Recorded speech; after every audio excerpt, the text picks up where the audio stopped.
ദേശീയ rail ശൃംഖലയായ Etihad rail 7 പുതിയ സ്റ്റേഷനുകൾ കൂടി പ്രഖ്യാപിച്ചു. ഇതോടെ മൊത്തം പാസഞ്ചർ സ്റ്റേഷനുകളുടെ എണ്ണം 11 ആകും. ഈ വർഷം പാസഞ്ചർ സർവീസ് ആരംഭിക്കാനിരിക്കെയാണ് പുതിയ സ്റ്റേഷനുകൾ പ്രഖ്യാപിച്ചത്.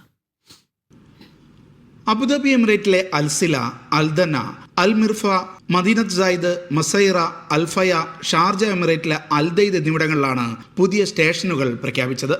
നേരത്തെ പ്രഖ്യാപിച്ച Abu Dhabi Mohammed bin Zayed city, Dubai Jumeirah golf estate, Sharjah university city, ഫുജൈറയിലെ അൽഹിലാൽ എന്നിവയ്ക്ക് പുറമെയാണ് പുതിയ സ്റ്റേഷനുകൾ. ഘട്ടം ഘട്ടമായാണ് ഈ സ്റ്റേഷനുകൾ പ്രവർത്തനം ആരംഭിക്കുക.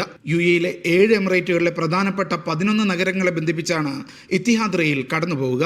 ഓരോ എമിറേറ്റിലെയും ജനങ്ങൾക്ക് ഉപകാരപ്പെടുന്ന വിധം പ്രത്യേകം തെരഞ്ഞെടുത്ത സ്ഥലങ്ങളിലാണ് ഇത്തിഹാദ് റെയിലിന് സ്റ്റേഷൻ നിശ്ചയിച്ചതെന്ന് ഡെപ്യൂട്ടി CEO അസ അൽ സുവൈദി പറഞ്ഞു.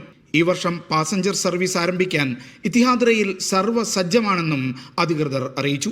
Media 1 Dubai.